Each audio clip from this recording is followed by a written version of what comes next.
Alright, Trickers and Trekkers, time for the final episode to review the day with Sarek. Federation Ambassador Sarek of Vulcan has arrived on board the Enterprise with his human wife, Perrin. His mission is to attend a conference to lay the foundation for trade relations between the Federation and an alien race called the Lagarans, after which time he will retire due to old age. The Captain Jean-Luc Picard and his crew attempt to provide for Sarek and have arranged for a chamber music concert for him. The ambassador expresses apprehension and annoyance. Picard is surprised when Sarek starts crying in the middle of the performance, an emotional trait Vulcans normally suppress.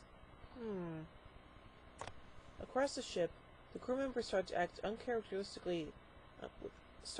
uncharacteristic hostility towards one another, leading to a large brawl in the 10 forward lounge. The onset of the events is tied to Sarek's arrival. Ship's Counselor Deanna Troy and Chief Medical Officer Dr. Beverly Crusher believe that Sarek may be suffering from Bendy syndrome, a degenerative neurological disease that only affects aged Vulcans. This condition causes individuals to lose control of their emotions and emit broadcast empathy, destabilizing the emotions of others around them. Picard attempts to approach Sarek about this, but Sarek's aides deny that there are any problems. Picard asks Lieutenant Commander Data to speak with Sakath.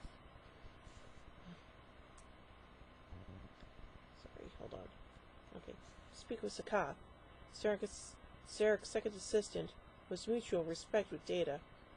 Data confirms that Sakath has been attempting to channel his emotional strength into Sarek, but has been overwhelmed by the pressures of the conference. Picard directly confronts Sarek on the matter, who attempts to deny the problem. As Sarek breaks down emotionally in front of Picard realizes that they may need to cancel the conference. Airboy. As Picard prepares to cancel with the Lagarans, Perrin arrives and suggests an alternative option. Sarek can mind meld with another, allowing him to temporarily transfer his emotions onto someone else. This leaves Sarek able to successfully complete the conference and maintain his dignity, reputation, and honor. Sarek, however, warns of the possible dangers to the receiver's mind from Sarek's strong emotions. Picard willingly agrees to be the host. Sarek performs the mind meld with Picard and is able to retain full control of his emotions for the duration of the conference. However, Picard, monitored closely by Dr. Crusher, suffers through the numerous emotions that Sarek has pent up for years, including his regrets of not being able to show his love for his wife Amanda, their son Spock, or his current wife Perrin. With the conference successfully completed, Sarek prepares to take his leave. Picard lets Perrin know of Sarek's love for her, and Perrin says she has always known it. Sarek thanks Picard for his kindness, and with due respect he states, "We will always retain the best part of the other, inside us." That is very true. Anyway, let's get some production notes about this episode. Following creator Gene Roddenberry's suggestion that the Next Generation would be unable to afford an appearance by Leonard Nimoy as Spock, it was suggested in a memo that Mark Leonard could appear as Spock's on-screen father, Sarek.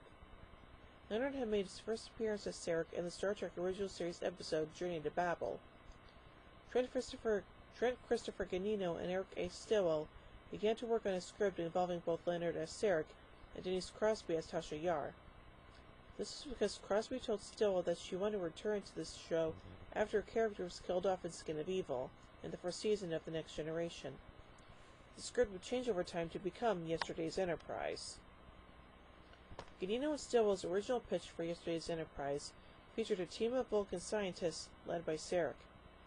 They accidentally traveled to the past using the Guardian of Forever, a time portal scene in the original series episode The City on the Edge of Forever, and kill Sarek, the founder of modern Vulcan logic. When they return to the present, they find that the Vulcans are allied with the Romulans and at war with the Federation. Only Sarek and his Vulcan scientists are unaffected by the change, and so he elects to return to the past and replace Sarek, allowing the timeline to be restored. Mike Piller was not happy with this script as he wanted the episode to be more centered on the Next Generation cast. As such, Sarek and the Guardian were dropped from the story. When it was pitched by Mark Cushman and Jake Jacobs, the idea which formed the basis for Sarek featured an original character instead of Sarek. The staff writers felt the degenerative disease conceit would be a subject that the viewers could relate to, as it could be a metaphor for dementia in the elderly. The element of the plot wherein the disease would cause telepathic problems for the rest of the crew was then developed. Sarek added to the plot at a late stage in order to ensure an emotional impact on the audience. Pillar said that, quote, "It brings home the idea that even the greatest of men is subject to illness." He also said that the plot was a direct reference to the declining health of Roddenberry.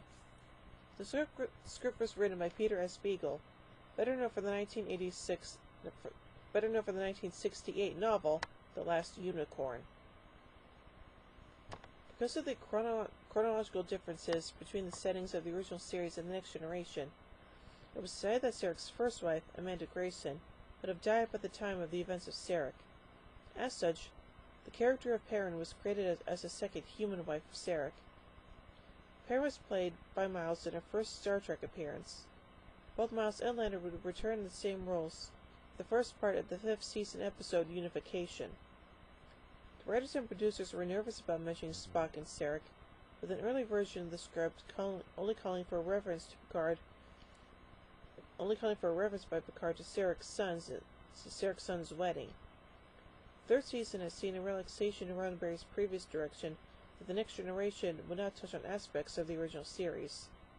This was especially seen at the end of Sarek, in which Picard mentioned Spock by name during the mind meld. Piller later described this one act as, quote, "the breakthrough which allowed us to open the doors that allowed us to begin to embrace our past." This episode features several works of classical music at a concert meant to feature music by Wolfgang Amadeus Mozart. The first is Mozart's String Quartet No. 19 in C major. The second piece is String Sextet No. 1 by Johannes Brahms. The rest of the episode was scored by Dennis McCarthy. Sarek was one of several episodes on which he worked. Story editor Ronald D. Moore thought that Sarek was better than Journey to Babel, and allowed Leonard to do some, quote, "solid acting." Director Les Landau also praised Leonard's performance, saying that a moment when a tear rolls down Sarek's face was portrayed as, quote, "something special." He added that the dynamics of the mind meld scene reached, quote, "a level I think is classic in Star Trek history," describing Stewart's performance as, quote, "truly spectacular." The mind meld scene was shot in a single take. Now that is awesome. So overall, I say this is a pretty standout episode, and I like it when characters from the original series, even guest stars, make appearances in other shows. So, yeah. So overall, I give Sarek 5 warp cores out of 5. Well, join me tomorrow. Star Trek September continues on with Menage a Troy. So, until then, live long and prosper, everybody.